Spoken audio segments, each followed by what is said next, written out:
ہمیشہ سر آپ کی گفتگو سنی ہے تو بہت اچھا لگتا ہے. آج بھی ڈاکٹر صاحب سے بیٹھ کے میں یہی بات کر رہا تھا کہ قاسم صاحب کو سننے جانا ہے کہ وہ ہمیشہ تیار ہو کے آتے ہیں, اور یہ بہت بڑی بات ہے کہ سب کا علم پہ اکتفا ویسے آج کرنا. میں اور بالکل تیار نہیں تھا, میں انجم سے ملنے آیا تھا, میرے محسن ہیں, میرے بڑے ہیں, تو انہوں نے کہا تو میں نے کہا چلیں یہ موضوع ٹھیک ہے, اس پہ بات. جی سر مجھے یہ بات کرنی ہے آپ کی پہلے جو کہ نئے موضوعات کے لیے آپ کسی دوسری زبان سے جو موضوع ہیں ان کو مستعار لے سکتے ہیں یا نہیں.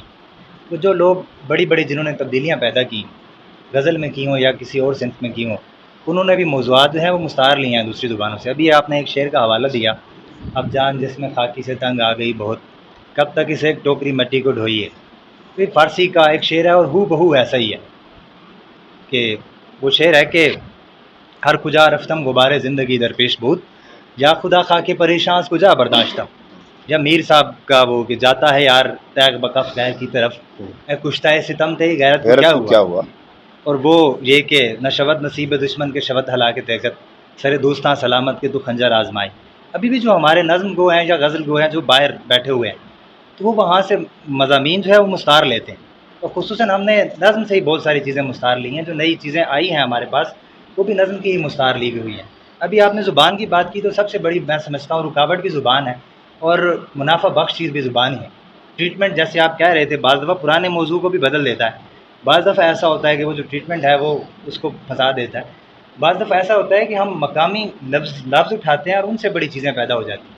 جیسے خان صاحب کا ایک مصرع مجھے یاد آ رہا ہے, مجھے تخت سلیمانی بھی, مجھے تخت سلیمان لگ رہا ہے سر پہ صافہ بھی. صافہ اردو کا لفظ ہے لیکن وہ اس کا تصور یا واہ واہ, جڑت جو ہے وہ مقامیت کے ساتھ ہے.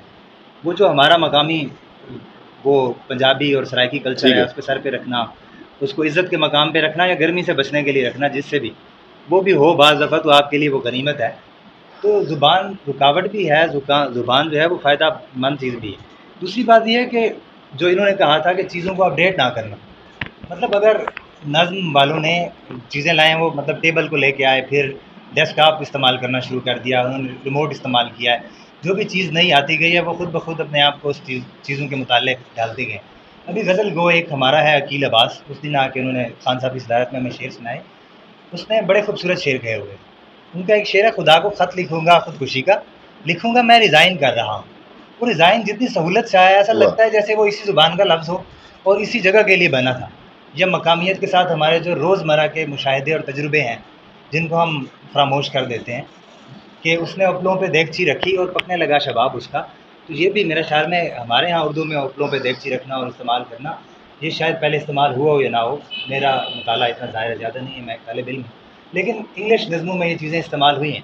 تو آپ کیا کہتے ہیں اس بارے میں کہ جو چیزیں ہم دوسری زبانوں سے مستعار لیتے ہیں اور ان سے نیا مضمون پیدا کر لیتے ہیں, لیکن ایسا نہیں ہے کہ وہ مضمون موجود نہیں ہے, تو اس کے بارے میں آپ کیا غزل کہتے ہیں جو کہ یہ ہے جائز یا درست عمل ہے وہ افورڈ کسی ہی نہیں زبان کو کرتی, فائدہ برداشت نہیں دینے کرتی کہ وہ اتنا, یہ جو آپ نے لفظ بولا ریزائن اور صافہ. یا اماد اظہر کا ایک شعر ہے, آنکھوں میں بجھ گئی ہیں حویلی کی لائٹیں, چوکھٹ پہ جل رہا ہے سلگتا ہوا وجود. میں؟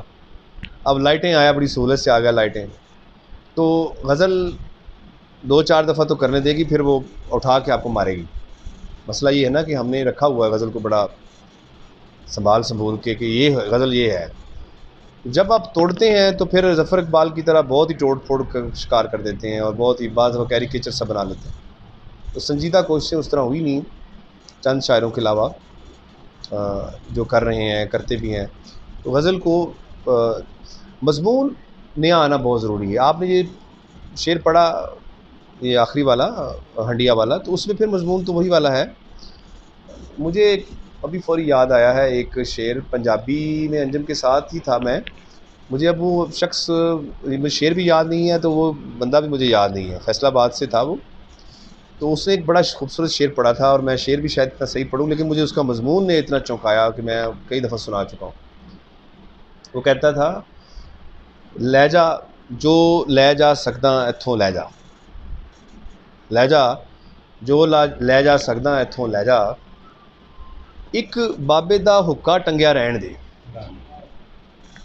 میں اس پہ اتنا چونکا, وہ پتہ نہیں وہ رائے ناصر صاحب کے ساتھ وہ لوگ تھے, وہ میں نے سنا تو میں نے کہا یار یہ کیا کرائسس ہے کہ بزرگ کا سایہ جو ہے اس کا حکا ٹنگیا رہن دے, کہندا اتھوں ہر چیز لے جا, بابے دا حکا نہ لے جا. وہ ایک بزرگ کا سایہ ہے، وہ اس حقے سے ایک جڑت ہے پورے گھر کے اندر.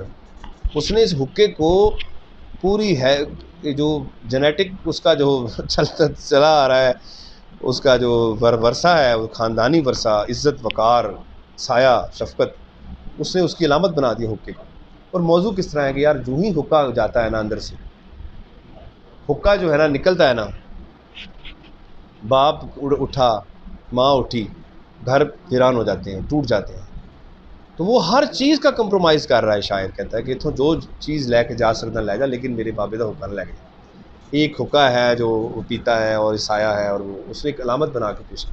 اب یہ ایسا موضوع ہے جو واقعی ہمارا سوشل کرائسس ہے. وہ گھروں سے حقے جا رہے ہیں، بزرگ ختم ہو رہے ہیں، اور گھر جو ہے وہ ہمارے آئیڈیل کیا دکھائے جاتے ہیں. آپ نے کمرشل نہیں دیکھتے، وہ گھر خوبصورت گھر ہے، ایک لڑکا ہے، لڑکی ہے، ایک بچہ چھوٹا سا آگے، بس یہ ہمارا آئیڈیل ہے. اس کے اندر کوئی بیوی اور وہ ماں نہیں ہے، بہن نہیں، فلاں نہیں، گھر یہ ہے، اس میں سے بزرگ نکل گئے ہیں. خیر اس کی تشریح بہت حوالوں سے کر سکتے ہیں. ویسے بھی وہ جو حقہ ہے نا، وہ صرف بابے کا سایہ نہیں ہے، وہ ایک آباد گھر کا پورا منظرنامہ ہے. حقہ وہ اکیلا بابا نہیں پیتا تھا، اس کے ساتھ محفل ایک جمتی تھی، پورا گھر آباد. حقہ وہ چلم تیار کرنا، گھر سے تیار ہونی، اور اس کے پیچھے جو سارا اس کا منظر ہے ایک بھرا گھر. وہ پورا رشتہ ہے. ہاں، وہ اس کو حقے میں وہ پورا آباد گھر کو دیکھ رہا ہے. وہ کہتے ہیں کہ وہ رونق میری رہنے دو، چیزیں اٹھا کے لے جو چیزیں میرے لیے. ہاں ہاں ہاں ہاں، سگریٹ الگ کر. ہاں. وہ دیکھیے یہ نیا مضمون ہے، اور ہمارا دکھ جو ہے، ہمارا آج کا دکھ وہ کیسے شفٹ ہوا ہے اس کے اندر. اچھا ویسے آپ کو سچی بات بتاؤں، ہماری جو پنجابی مقامی زبانیں ہیں، نیشنل زبانیں کہنا چاہیے، نہیں قومی زبانیں کہنا چاہیے، تو 8-10 کروڑ تو بولتے ہیں، اور کتنی بڑی نیشنل زبان ہو. پنجابی جو ہے وہ 10 کروڑ بندہ بولتا ہے. دنیا کی 100 زبانوں سے بڑی زبان ہے، 100 ملکوں کی بڑی زبان سے بڑی زبان ہے پنجابی. یہاں پشتو جو ہے 5-6 کروڑ بولتا ہے، 7 کروڑ بولتا ہے. سندھی جو ہے 7-8 کروڑ بولتا ہے. تو یہ نیشنل لینگویج ہے نا ہماری، بلوچی بولتے.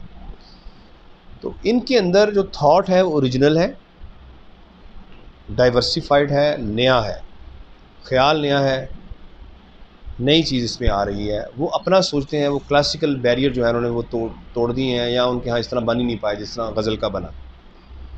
تو ہم آج بھی اپنے مضامین میں جکڑے ہوئے ہیں، وہی زبان استعمال کرتے ہیں، اور وہی کوشش کرتے ہیں کہ ہمارا اوریجن آج بھی ناسخ اور مصطفی والا ہو، لکھنؤ سے ہماری زبان بنے، اس طرح کا ہم لکھیں، اور وہی ہمارے موضوعات ہوں. سہولت رہتی ہے.